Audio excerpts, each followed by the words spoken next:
appreciate it. All right, so Mr. Thurgood, why don't we start off? Why don't you tell us a little bit about yourself? How many children do you have, and what do you do for work? All right, so I'm Ty Thergood, man, Bridgeport native, 37. I have four children, um, a few plus kids at the moment because I chose to join someone who has a few themselves. Um, Work wise, I've been an armed guard for quite some time, but during this transition and everything since COVID, it kind of been difficult for me. So I'm looking for a job at the moment, but still within the security field. Um, yeah, that's pretty much it.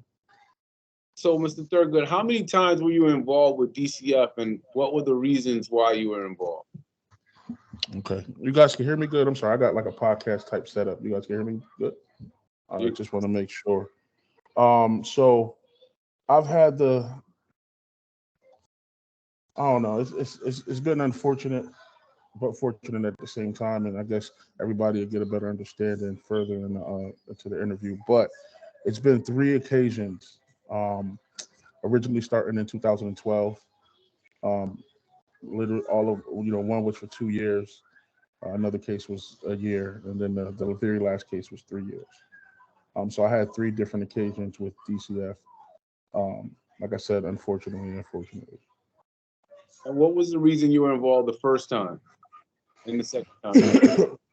Okay, so the first time, this was just me with my partner at the time, mother of two of my children. Was really in a confused state because I was working, doing about 80 hours a week, and just having what I thought was a bad, just like a bad time of a relationship. I didn't really realize, until further down the line that my significant other was diagnosed with um, bipolar and schizophrenia, and she also, after having the children, was dealing with postpartum. So it was a conundrum of things going on with her that led to one of her family members um, calling BCF to check up on the kids because I wasn't. I mean, I would leave 5 in the morning and not return till after 12 most times. So they were concerned what was going on with the children, and after DCF getting involved once again the first time, um, it just was like they made their mind up to say the kids would have to be taken away. Second time, that was more so because I got back into the relationship with my partner at that time, to just be there for the kids, stuff like that, and it got really bad again. She was back and forth into the hospital, just being hospitalized for her mental illness, and it just was really bad. Being that DCF was already involved, they got involved again, and I want to say a lot of the situation had to deal with contact with her, not so much me. And the children wound up getting taken away again due to like drugs issues and stuff like that went bad. And alongside not having a team that was there to support and take the children on. So that was the first two, yeah. And so, on your three cases, how many DCF workers did you have, and how would you rate each one? Oh, the first two, um, very, very. I want to say you know what I got. I had got this feeling that they just were probably on their last year or two, and they seen it all, been through it all. Very just archaic, regarding just their approach. They came with the approach of we're here for a reason, and we're not trying to hear anybody, especially the dad. That's what I felt. Um, just for the first two, it was a horrible experience. The last one, I had more control, I believe, in that situation, partially because of the willingness of the worker to work with me, and partially because of one of the programs that I wound up joining. It helped out a lot. So the experience just was polar opposite. So, could you talk a little bit more about the communication with DCF? So, like when they would come to the house for a visit, well, how would that communication go with you? What would they say to you, and different things like that? So it was really, I mean, the first time, um, I could just talk on the first two times because they both were like identical. So the visits to the household, I made sure that I was there during these times. It wasn't really any communication with me at all. I know the first time it was like a few things asked, and then I was pushed to the side because of me not having the kind of time. Like, hey, you got these 16-hour days that you're doing. You can't really do anything unless you change, you change your schedule. So they kind of put me to the side. I think the second time that it wound up happening, I had like this rage about me, in the first few meetings, and I think that's what turned the lady off.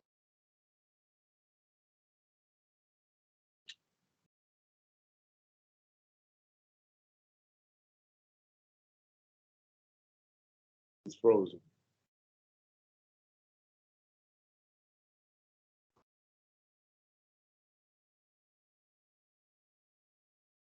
Yeah, he did freeze.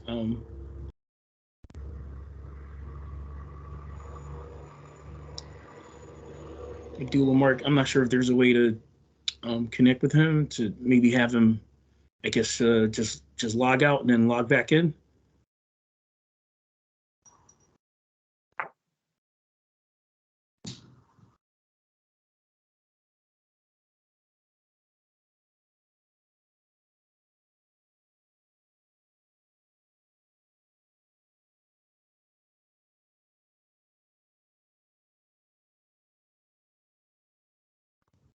He's attempting to log back in now. He lost connection.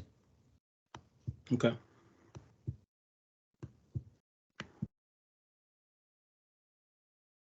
It was just getting good. The crowd was on the tip of their seats. And then we put you on pause. So just stay with us. We have a quick commercial for you guys, and we'll be right back with you after this brief commercial from My People Clinical Services. If you're ever in the Hartford area, come to My People Clinical Services and get some therapy. We do therapy, we do housing, we do fatherhood work. Whatever you need, we'll be there for you. We support, we empower, and we rebuild. So, if you ever come up to Hartford, look for us in your local Yellow Pages. I don't know if anybody's using Yellow Pages anymore, but we still do. So, if you get a book, look us up and come by. Mr. Thergood, are you back yet? That was fantastic. Thank you. You're There goes welcome. Mr. Thergood. It Perfect. seemed like my yeah, my There he is. for some reason I just lost connection. It's weird. They don't want me telling you my story, man. Hey, man, I know. We just had a commercial break while you were out. It's okay. Go.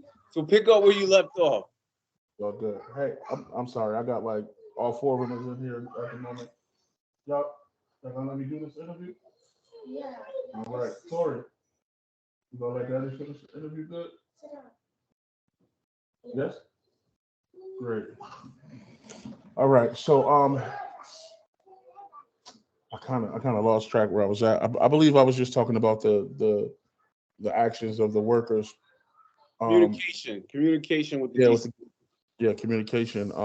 So my first two experiences, once again, just because of, I feel like, and I've expressed this to a couple of different people. It's like they was meeting me with this dinosaur approach of, hey, we don't want to hear nothing you got to say. We're here now. We're going to take the children. That's it. And it was almost like it didn't matter what I was doing. I've always been more of an optimistic person. Even during these times of, complete turmoil, I was attempting, you know, at least after the anger with the second time, I was attempting to um, handle the situation the best way I thought was possible. And because I was met with something that felt like an opposition, it just like it made me want to really just throw my hands up. Like, dang, I can't win. It was very very disappointing, and it felt like another system that was against me. There's plenty of them. As a black man in America, I feel like it's a lot of programs that's against me, and DCF became one of them. As expected, that's what I expected. Also, That was those first two times. But once again, by the third time, I was met with a completely different type of energy. It felt like a third time's the charm type situation, um, and I became the guy that all it took was a little bit of knowledge of how to deal with the system to make me understand. Okay, this could actually work. This could actually be something that help instead of harm. You mentioned that on the second time you kind of approached the case with a little bit of anger, and you A felt like lot. it was a major, yes, a lot of anger. So Mhm. could you talk a little bit about that approach and why you were so angry and how Mm. the workers kind of responded to that anger? Um, I was angry first off because like we're back in this situation again. The first time hurt me so much as a man. There was so much disappointment, so much embarrassment. Like, and I already told myself never going through that again. So to go through it through a second time, um, when it initially happened, and I was like just met with the same type of attitude from the first time. It felt like it was just going to be a reoccurring thing. Like, oh my God, we about to lose the kids again. Look at this lady's attitude too. She don't even hear me. It started off with the conversation being, Mr. Thurgood, do you have anybody that would help you out that we could reach out to and the children could possibly go to? That's how easy it was, like that conversation. And I think it might have been just protocol. But I was so enraged off of everything going in my mind about things going wrong that I took not only my size, but a lot of anger that I had in me, and just you know, I don't have any help. You know what I'm saying? Like I was upset, and that turned away, the worker at that time. I remember because she just really just like, oh no, no, no. So what we're gonna do is we're gonna go to mom. You need to step outside. You need to. She did like that, and I did respectfully. But I remember trying to come back and apologize, specifically to that worker, and they just was through. Like, no, oh, what? Okay, Mr. Thurgood, that's okay. We got it handled. Mom is and grandma and their auntie, so they just kind of dismissed me. You know, and I don't know if it was because of my attitude within that situation, but even coming back to try to apologize was met with a wall. You get what I'm saying? Um, that anger just was once again really caused by coming back into the same situation with DCF, feeling helpless, feeling like I'm a failure again. And that time really got dark for me. I even, attempted suicide. You know, um, it was dark. It was a really dark moment for me. So just to think about that space right now is kind of getting to me because it was tough. If I had somebody that wanted to help at that time, it probably would have pulled me away from, just somebody being kind even in that moment would have pulled me away from that darkness. But no, nothing. So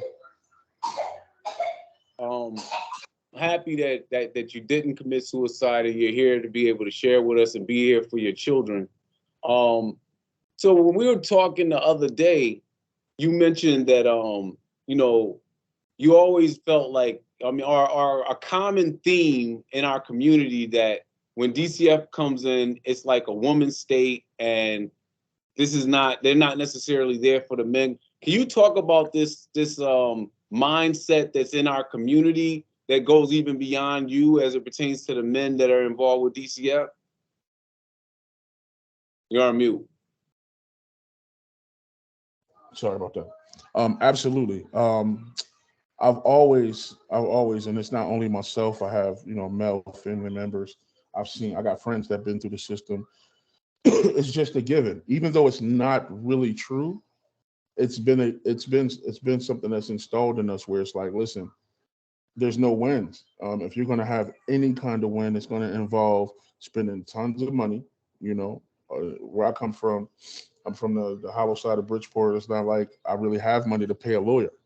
I'm trying to pay rent. So it was an idea at first, and up until, like I said, my last time, that this is a woman's state, and it doesn't matter what you do as a father, unless you really showing that your bank account is big enough, you know, and that you actually still have everything that they want you to have as a father, meaning um, meaning the appropriate space, for the children. The food has to shoot. I remember the court wanted me to show the food in the refrigerator and in the cabinets. You get what I'm saying? So, and opposed to what I knew about in my own situation, I knew about like mom or in other people's situation, I knew about the mothers. They were getting all the help. Every piece of help that was able to be given was given to them. And it just felt like, one thing once again that I know that it's just when it comes to men, there's no help. You can't ask for it. It's not happening. And then also going to have that hard time if you didn't have the buck. So that was just the understanding. And I went into it first and second time believing that. You know. So talk a little bit about so before you mentioned you used to work 80 hours a week. And so talk to us about the responsibility that you have of work and your responsibility to care for your children. So the kind of like the balance that you had to meet.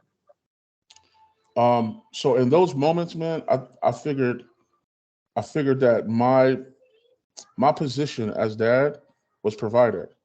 Um, and that's how I cared for my kids. It's like I'm gonna make sure they have a roof over their head. I gotta, because mom wasn't working. I didn't have the two income household, so had to take care of all the bills, the rent, and also had the things for them to do on the weekend. Hey, that's my daughter in the background. um, so I had to, in my mind, I just had to have enough money to pay for everything necessary, all of the essentials, and have, that vacation fund. Hold on, guys. Have that money for.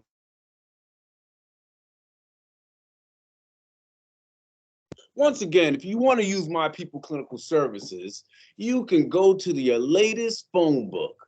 I don't know why people are still using phone books, but hey, it's cheap.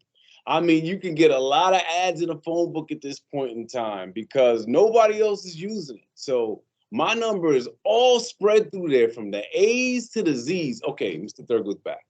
I have no idea why this thing keep going out. So yeah, just I'm sorry once again. I know I was talking about the providing part. That once again, that just was the thing that I thought I had to do. I didn't learn until after my first one of the first programs I had to do with DCF how important time was to the children. I think I knew because I felt like it sufficed that I would be there on the weekends. I'm sacrificing my whole day Monday through Friday so I could spend the weekend with my children and my partner. That's what I felt like was enough. They had said something to me that hit home and said, kids don't spell um, what they said. They said kids spell money. Hold on. I'm sorry. I'm trying to get back to it. Yeah. Okay. So it was a saying that they was trying to express to me when because I was in class being as talkative as I am now. And I had said, well, I'm spending 80 hours a week at work, and they was like, well, kids don't really care about money. They spell that TIME. And I was like, oh, and it hit me from there how important time actually is versus how much hours you spending at work to pay for them to have new clothes, new sneakers, stuff like that. Tori, Tori, Daddy finished? Okay. So yeah, I had to get balanced and get an understanding that working harder um, didn't really mean that I was a better father. Hmm. And once I switched over and changed my attitude about it and made some adjustments, to the kind of money I was bringing in, um, it like I seen more happiness in the kids. They got more time with me, and I got to influence them in their day to day lives a lot more, which was absolutely needed. Because once again, I'm the father that missed something that was going on with their mother. That if I was there on a day to day basis, I might have been able to see. And might have been able to make adjustments without DCF having to be involved. Right. So what made a difference the final time you were involved with DCF? The final time, man, was really I mean, it was a it was a combination of things. Um, and that time of my life, I was doing after the suicide attempt. I did almost everything possible to start to build myself. I became that guy that was reading, you know, 3 books a week, if I could. I was meditating more, which is something that I've been doing since I was younger. Spiritually, I definitely advanced. There's a couple of key points of that, I had.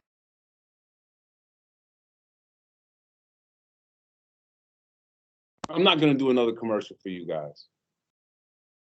You're expecting it.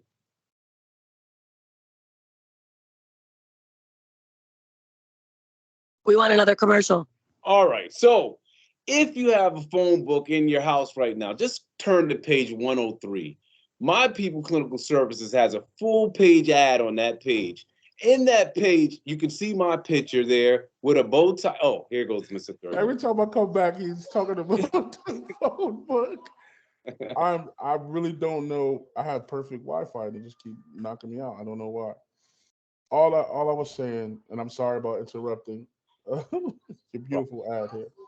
Um, I was trying to get to the part where it definitely took all of those things that I was doing personally, but I also got recommended to a program. I always got to shout this guy out, Sal Hanif with Forever Fathers. He really, really opened my eyes to what I had, like my rights as a father, to my ability to speak up. I just had this mentality, like I said, the first 2 times where because of it just being me and I didn't have really a support system. I thought I didn't have a support system. He really put it in my mind, almost like Customado and Tyson. I like to use that. He put it in my mind that I could go in there and champion this whole situation and come out way better results than at previous times. It really did take that. It took the understanding of how DCF works, how once again my rights as a father um, came first and foremost. As a parent, I should just say parent came first and foremost. And it also took the willingness of the worker. Because I want to say um, he started off way better than the first 2 times, with the first 2 people I dealt with, because he seemed like, once he seemed like he wanted to know my story and what I was able to do as a parent. Um, and that took our situation, to the next level, because I had all of these things combined, and it just seemed like it was ready to work for me. Sorry, come here. So as we get to the wrap up, there's a couple things I wanted to just uh, ask you before we wrap up. Um, you mentioned earlier in this conversation and last time we spoke a feeling of embarrassment with dealing with DCF. You want to talk about that? Freeze again? Absolutely, absolutely. The embarrassment, once again, it just comes from the idea of DCF and what it means to your family dynamic. Um, it means, to me, in my understanding, it meant that uh, something was going on. Somebody was doing drugs. Somebody was abusing the children. Somebody, it's something that was happening in that family unit that said you're not fit enough as a parent to be a parent, and somebody's going to come, take the kids, put them in the system, and that's it. So with me being the character I am, once again, I grew up in Bridgeport. I'm kind.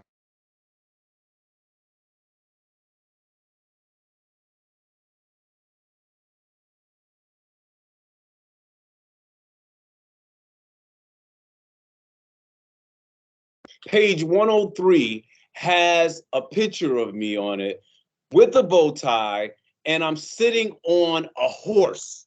Could you imagine that? I'm sitting on a horse with a bow tie on. And so the whole concept of that is that, we can get there really fast. We don't drive cars at My People. We ride horses. Okay. Oh, um, sorry once again, guys. You even got Mr. Thurgood waiting there laughing. Because this time I don't know what happened. I know it's horses and bow ties. It's Yeah. a beautiful, beautiful sight to see. Um, my apologies. Now I just feel like in the story itself, I'm kind of. Anybody can help me out where I was at there. Multitasking with these Well, kids. let's go to my next question. What advice would you give to DCF workers who are interested in engaging and fully including fathers in their cases? What advice? What worked for you, and what would you share with DCF workers? Mm. I know that if I had the same approach that mom had, then which is like that approach of, hey, we're here to help. All you got to do, you do this program or you do this. We're going to help you. We're going to help you with housing. We're going to help you with, whatever you need. Tell us. We're going to help you. And I feel like, especially if you got somebody who's willing or wants to be that parent that's there. I've never been an absent parent, but that's how the treatment always was. Like just the absentee parent. He don't know nothing about the children. I think that I would recommend that workers definitely took their time to get the story. Hold on, baby. Get the story, the correct way and not just the hearsay way of possibly the other parent, because that's not always the 100% correct truth. Um, so I would definitely recommend having that equality. Approach the situation with equality. With this is not mom, this is not dad, these are the parents, and this is our protocol to deal with them, regardless of what their situations are. Because I know some of the situations might not be where both parents are in the home. Some of the situations has separation, and there's reasons for those separations. So you could imagine one person pinning a certain type of story on the other. You guys have to be able to analyze that. I know it's a lot, but the DCF in a whole is a lot. So just approach it with knowing, and you might be met with some aggressiveness, like how I had the second time. Um, giving somebody like me a chance to calm down would be the best thing, and just reapproaching it at a different time with a good tone. I'm just be there as the helper because that's what I felt that one. Just be there as the person there to help, and not come. You guys. I know y'all know what kind of aura DCF has around it. So if you just take that in mind and think about the humans that's a part of this situation, it'll take you guys away from treating us like animals in a sense. That's how I felt treated the first time, first two times. Um, So you currently have no DCF involvement. How are the kids doing? Did I lose Mr. Thurgood?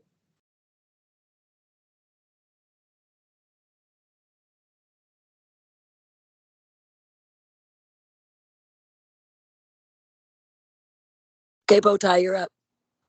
All right. So the reason why we use horses instead of cars is because gas prices have gone through the roof over the last few. Okay.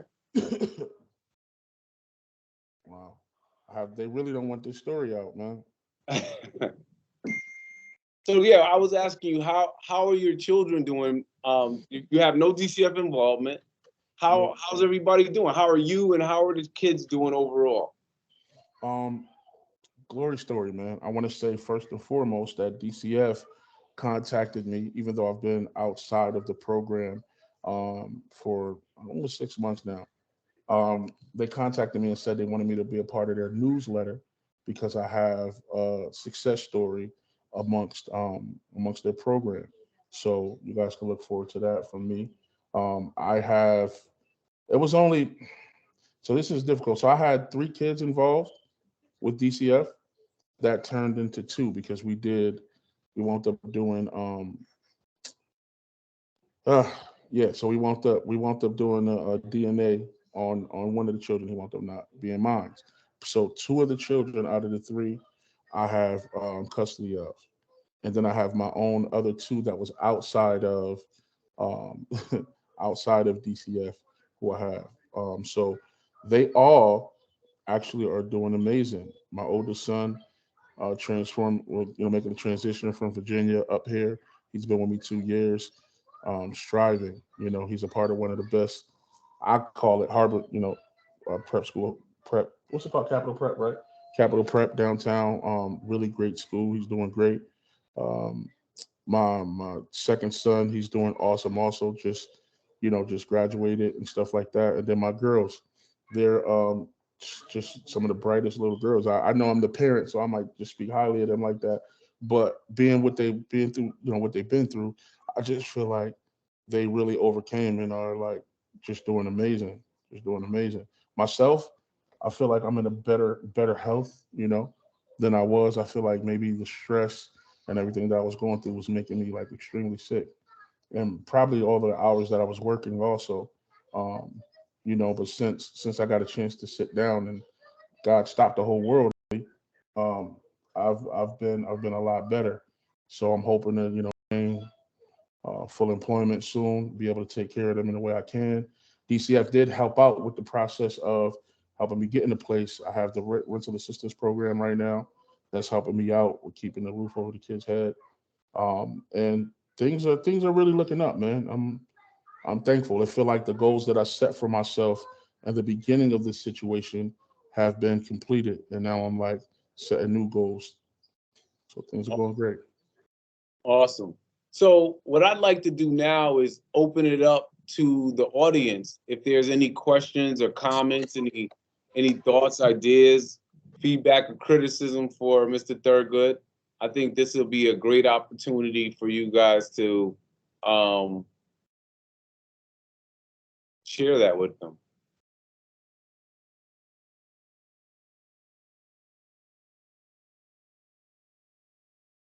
Did Mr. Thurgood go away again?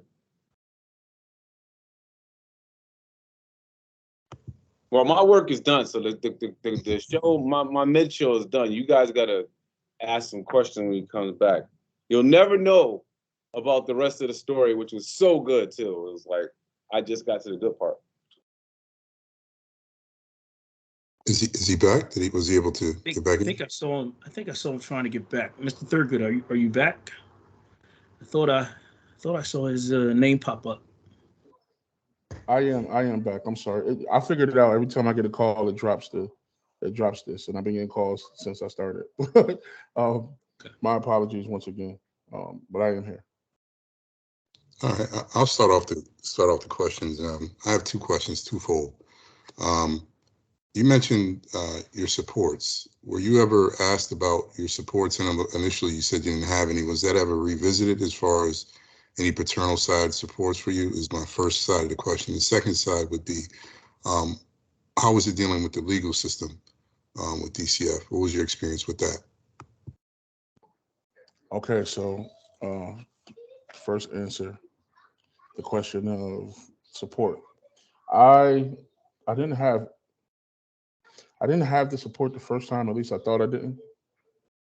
I wasn't really in contact with none of my family, um, so I didn't really have that. I really didn't have much to present that first time. It was all I knew was work. The second time, after the anger, sitting down, I had to realize how many people came to me the first time it happened and said, "Well, I would have been there for you if you needed me." So I had got a chance to really revisit that, and that support system, even though it was an hour away, hour and a half away, it still was better than my children being put into the system. So I came back, and once again, I was met with that wall from that worker. So I went above her, and spoke with the supervisor, and I wound up even writing writing a few different letters and having letters written from that support system, which was actually dealing with DC. Like she worked with DCF. This is my god sister. Worked with DCF up in like the New Britain area. So being that I had that changed it for the second time, and had allowed my support system to join in and be looked at, and eventually had help with the children. Third time, complete difference, because now it's set up. The whole family, you know, they was like, "Hey, we're gonna come in and do what we can." Um, so yeah, the support system, the support was visited just once again the second time, and the third time. But it didn't work out as much the third time for me because my kids wound up still being in the system and have to deal with foster care. There was a few extra things that happened with the family. It'd take all day to talk about that though. So, but there was visited. And to the second part, second, if I can answer that, I had both experiences with the legal system also. Once again, just coming in, I didn't really think that I was getting help from my lawyer, you know, the lawyer that was given to me.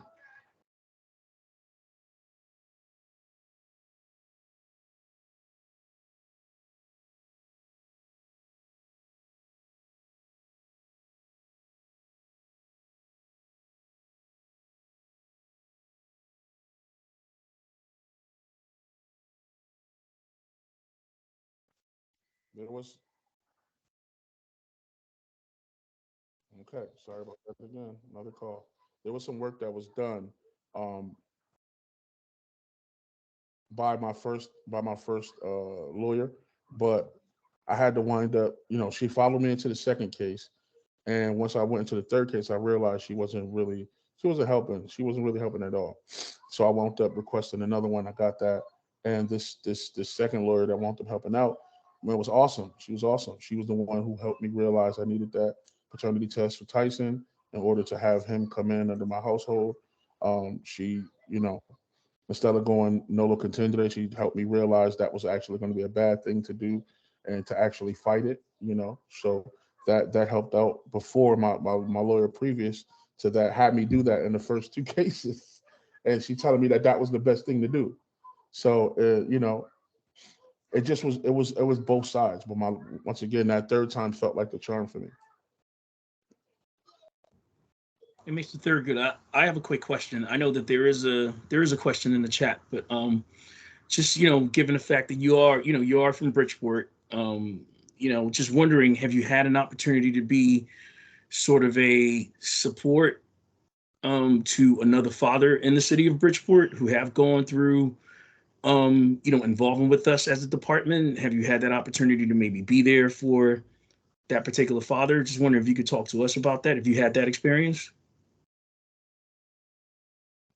No, not at all, man. I would love to be. I'm hoping that this kind of platform allows me the chance to become that voice. I would absolutely love to work with people and help them, men specifically, also help them understand that this is a battle, but it's one that they can win. So I haven't got the chance. Only chance I've ever had to actually meet somebody else was somebody that I worked with, and it's was a young Caucasian man, and he beat the system in less than 2 months with getting his kids back, which I thought was impossible. But I've never got the chance to actually sit down and become that inspiration for somebody else yet. Okay. Well, thanks. Pleased to know that you would be willing to to be there. If we were to ask you to maybe perhaps connect with another father in Bridgeport. So the first question in the chat, Mr. Thurgood, is obviously it appeared that you had great success with your third worker, and the question is, from a racial justice perspective, did race play a part? What was the race of that worker, your third worker? Did race play a part? Was there a difference in terms of race, or yes or no? That's pretty much the question. Okay. No, the first two situations, these were African American ladies, women, and the last time it was a white male.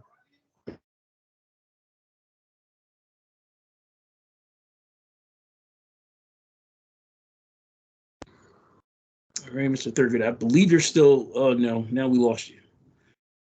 Okay. I think Abdul, you've got maybe about 2 seconds for a commercial. I'm sure he'll be coming back. We I, also I, use bikes. Bikes in the summertime, I have on page 215 in the yellow pages, I have a picture of me on a bicycle. Actually, it's a tricycle with the two wheels in the front and one wheel in the back. And so we have a little package in the front. I hand out flyers to people that say, "Do you need someone to talk to?" And that's like our whole little tagline that we use for our therapy. Do you need someone to talk to? and so are all over the community using a lot of paper. Oh. So I'm not going to use this laptop no more. I'm going to just go ahead and be on the phone. I'm not sure if you guys, am I here? Yeah, we could hear you. I'm not sure if I can't see you, but I can definitely hear you. That's fine. I think as long as we can hear you, that's fine. Okay. You can hear me, right? Absolutely. I got to switch over to that phone. I We apologize. can see you. Yeah, now we can perfect. see you. Yep. Perfect. So had much to do with it. I think it might have just been, once again, might have been in the best mindset ever the third time. Those first two times they was met with a guy who probably was trying to do his best, but didn't have the information, didn't have the optimism, and didn't have the support. So I really feel like it might have not been race, it might have not been gender, it might have just been energy. The energy they was met with versus what they were bringing. Once again, that last guy, he just brought care. He brought, willingness to work with me. The other two just seemed like, hey, we know what we're here for. There's a problem that's not going to help be a solution. So let's, not include them. Right. And then the other question in the chat is, what would you like DCF to do differently in terms of, I guess, your overall experience that you've had with us, the three workers, the working towards you, having your kids placed back in your care? Like, is there any advice that you have for us that you would like us to, move forward differently? Any input with regards to that? Absolutely, man. I really feel like um, each case has to be taken. Um, it has to be taken like things are going to always be different. It's almost like a fingerprint. I feel like y'all should treat each and every case, and like you got to really analyze what the facts are, because granted, I know there's fathers that want to be involved, and there's fathers that might not want. You have to analyze these situations and really do your job at figuring out which parent. I don't want to say mom or dad. You got to figure out which parent is the one that's capable or just even willing, to be there. Um, I feel like once again, if I was met with the same kind of energy, even in my frustration, even in my workaholic days, if I was really met with somebody that was willing and showed that they were willing to help and just had the information um, and had that inclusion, then that would have helped from the very beginning. It didn't take three times, you know.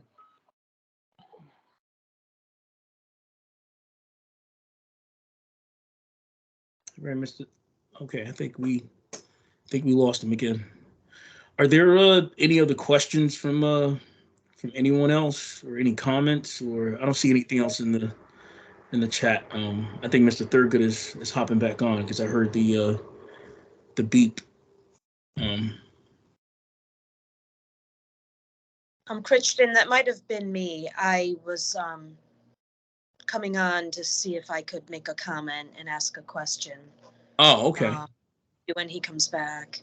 Okay. Literally just thought about that. Okay, I'm on Do Not Disturb now. So if I could just finish up on that answer once again, Sure. all it really takes is that approach of equality. Just once again treating um, everyone equal as far as what you guys offer as DCF. So, Mr. Thurgood, I had sort of a comment and then a question. So first off, I just want to start by saying thank you so much for joining us and giving us your personal testimony. Just really want to let you know that it's so helpful to us to get this kind of feedback and to really get those personal experiences, because I think it just really touches home for us all. So just wanted to say thank you for that. And I also want to just acknowledge that, we understand that having to speak to some of this and going back to the past isn't always easy. So we really do appreciate that. And so I did have a question. It kind of struck me when you were recounting the story of working with your first worker.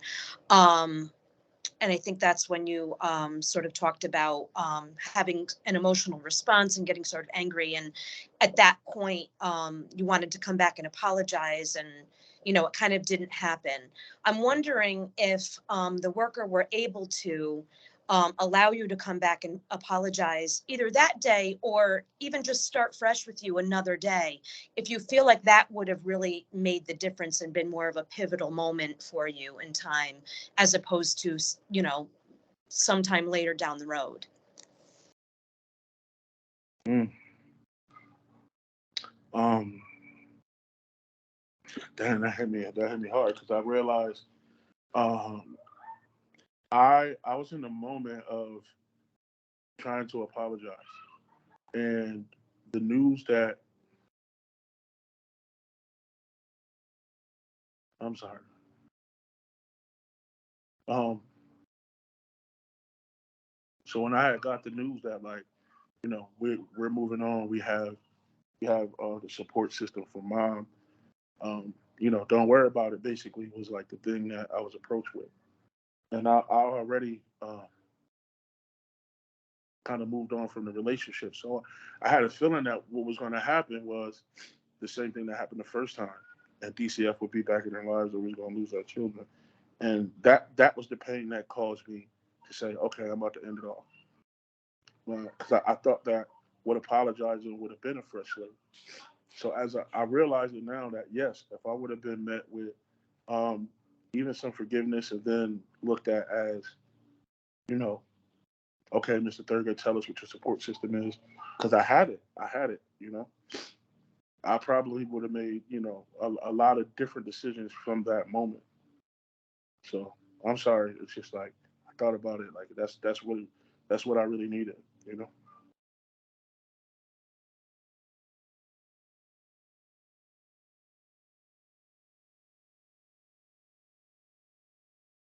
Right. And Beverly, I see your hand up, Beverly. You could go ahead. Okay, hi, Mr. Thurgood. My name is Beverly, and I'm in the foster care division. And really, I feel so bad that you had to go through what you went through. But I'm happy that you are where you are now. Sometimes you have to go through something to get to somewhere, and I'm glad you have the supports that you need. We're here if you need more supports, because we want to see you win, with your children. It sounds like you've had some successful stories. You got me to tears too. But you hit your 50s, you start crying about everything anyway. But let me just say this. I thought I'd make you smile a little bit. We have the QPI team here too in the Bridgeport area office. I really would love to speak to you about it, to see if you'd be a part of that team, because I think you really would add multiple layers to it, just by way of your experiences.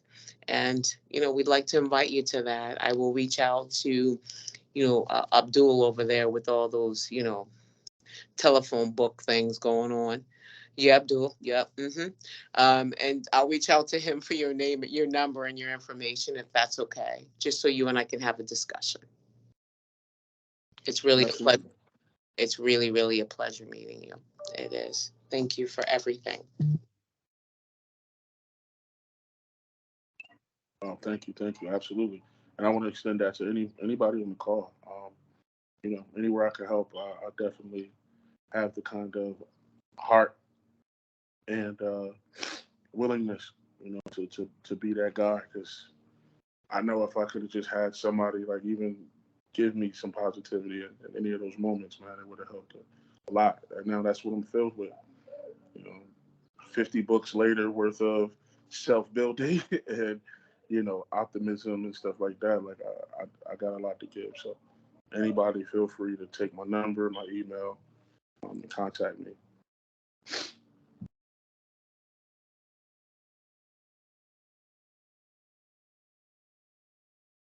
If you guys need to reach Mr. Thurgood, you guys can always reach out to me. I have his information, and I'll funnel it over. Not an issue at all. And I know we have some providers on the line. If you guys want to jump in or have some questions as well, I open it up to providers as well. I know there's some joined yesterday and some are on today. So feel free if you have any questions before we, wrap up, or if there's any more questions, feel free to ask them.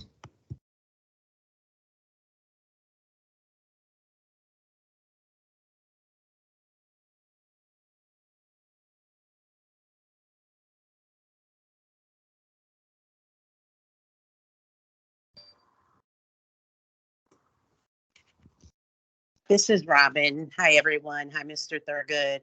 I put my hand up because I just, dealing with systems like DCF, it's always difficult, right? Dealing with court systems is always difficult. So being able to get your children is half of the battle. So moving beyond that, Mr. Thurgood, I just wondered, what was your wish? Like, what would you wish that you could have had, just, you know, getting your children, to kind of help sustain or, kind of help you know you for like the long haul because it's just not over there, right? You have a full on responsibility moving forward. So like you talked about identifying supports, that you didn't realize that you kind of had to go through some processes to realize that. But just being able to maintain, was there something that you wish that you had or you feel like fathers need in order to continue to just maintain, right? Because I come from a belief system, a philosophy that it takes a village, and that is so true. I don't care what anybody says. So, I just want your input about, that. If there were any things that you wish that you had going through this whole process, with all these different systems. Wow, thank you, Robin. And to answer that question, my main wish, absolutely, beyond a reasonable doubt, was support. Going from someone who felt like they didn't have any at all to realizing, yeah, I had to go through the muck and mire for it, but I realized that half the battle or half of the misunderstanding was my own. I kind of just took myself away from people and thought nobody was going to help me. These are my kids, and there's no village. So the words of encouragement definitely helped. You know, just knowing that other people believed in me just as much as I believed in me. Hi, baby. Other people believed in me as much as I believed in me, and that's big because once again, dealing with the system, it, it's all against you. I feel like I went from being on one side of the table representing myself with no support to being on the side of the table with 8 other people that love me. So that was my wish, and it wound up coming true, thankfully. After dealing with the system and getting the children back, fortunately I have those same people there. You know what I'm saying? And that's the biggest thing. I live 2 blocks away from one of my main supports, my sister. Another sister 4 blocks away. I have a fiance now who's around the corner who's going to help. So that's what it took. It took knowing that, okay, instead of being on this island by myself, take care of these kids, I really have a village. So that was really the main thing I wished for, and thankfully I got a chance to get. I couldn't do it without it. I guarantee. I guarantee that. Thank you. And I just want to encourage you, hang in there. And, I'm just really happy that, the end goal is what you, really wanted and what you got. So just hang in there. And, I would really like to connect to have some further conversations. Thank you. Perfect.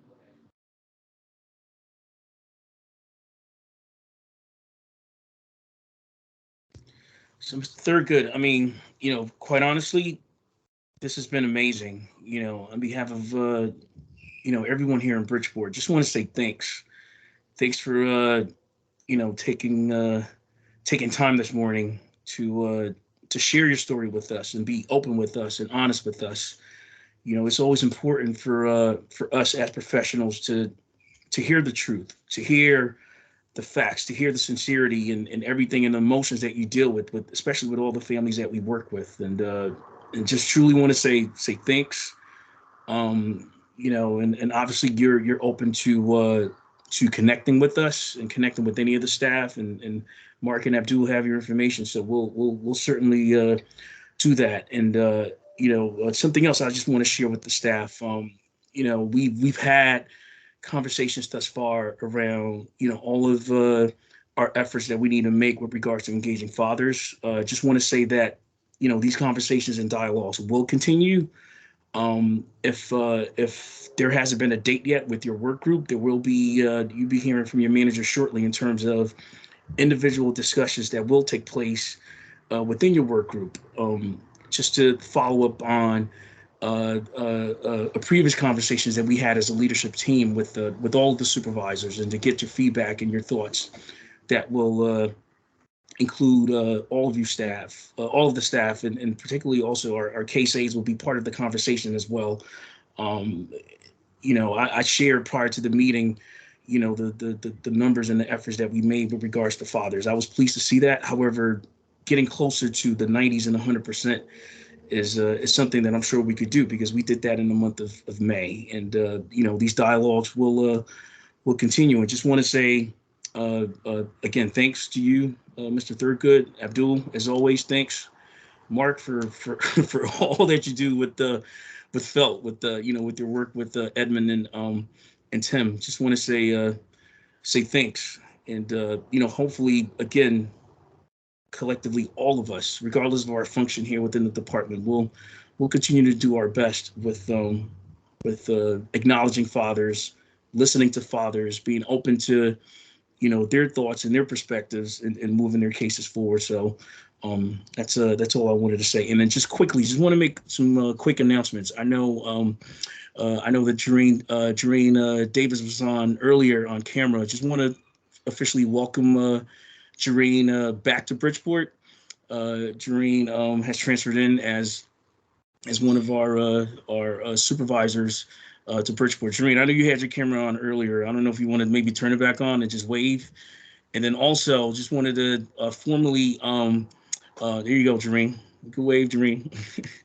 And then also just wanted to formally congratulate Christina Alamo as our new office supervisor. Christina, you're more than welcome to turn your camera on and wave. I know that you've gotten a lot of congratulatory in-person stop-bys at your office. And then also wanted to congratulate Kate Glenn, who was also promoted to one of our new supervisors. So Kate, too, if you want to just quickly hop on, wave. So I just wanted to quickly just get those announcements out there. All right, and so we'll wrap up. It's 7 after. Abdul, Mark, I don't know if you guys have any closing comments or anything before we wrap up. I'll just say thanks again, everybody, for joining this training. Thurgood, you're the man. We'll be in contact. And, from this training, I hope that everybody was able to take a little something away that you'll be able to use in your toolbox in regards to equity and inclusion of fathers. If you have to think back, just think back on this training of what some of the things that Thurgood told us today. And I hope that it's helpful to you. And we'll have more trainings in the future. We're planning them out, and we'll keep you guys posted. Abdul, I don't know if you have anything last to say. Please follow me on MySpace.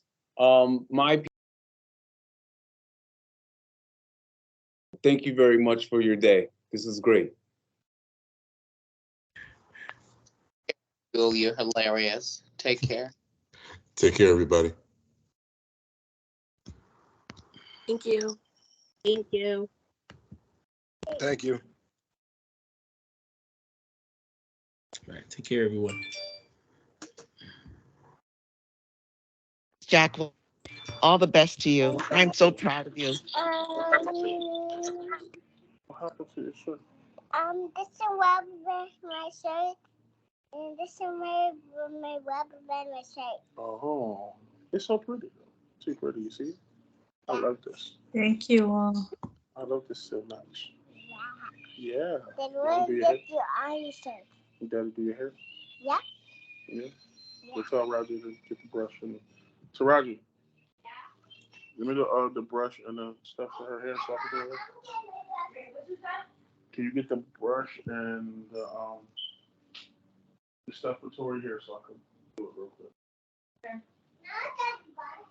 Thank you guys for trying to be, as quiet as possible. All you had to do was very important. Oh man.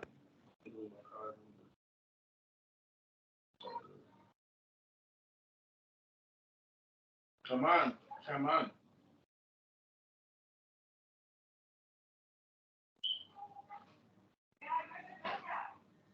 The brown brush with the handle, you don't see it?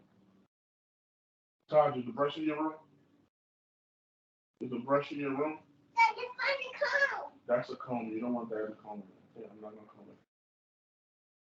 it. Here, you need a brush one. Oh, one here? Yeah, you need a brush one for you. Okay.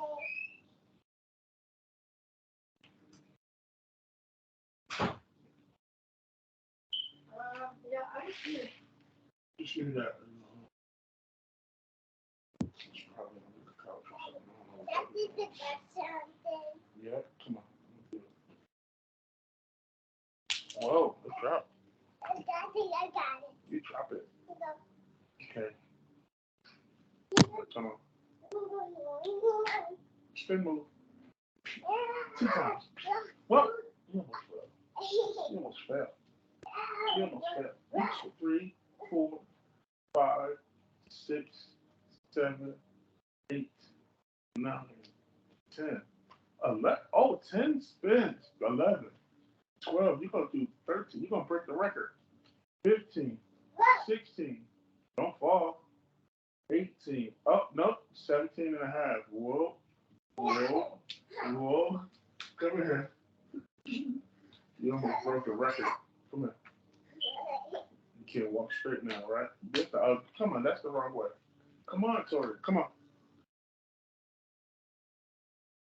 So, ain't too much sugar. Ooh. That is the last one that you can hear anyway.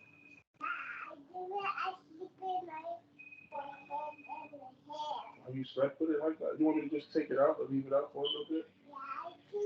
Yeah, let it breathe. Let it breathe, get off of you. You're going to keep it out and let it so beautiful. All along, yeah. You got to let it breathe, see? You got to let it breathe one. I'm going to just put this in it only. Just leave it out for a little bit, okay?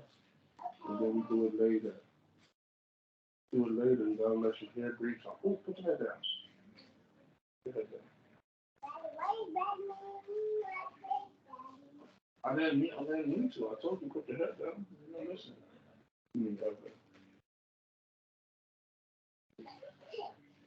That tickle. No? Oh my gosh, your hair is too much pretty. Yeah. It's too much pretty every day. Yeah. It is. It's too much pretty. Yeah. I'm just gonna leave it out for a little bit, okay? Yeah. Let me see.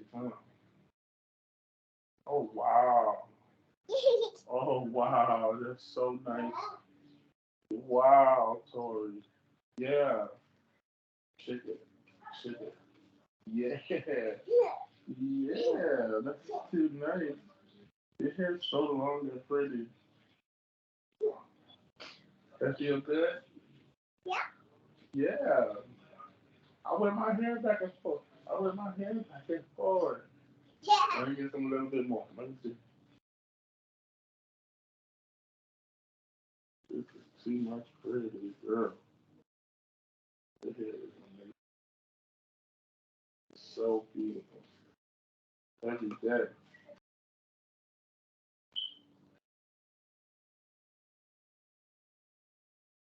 Oh yeah.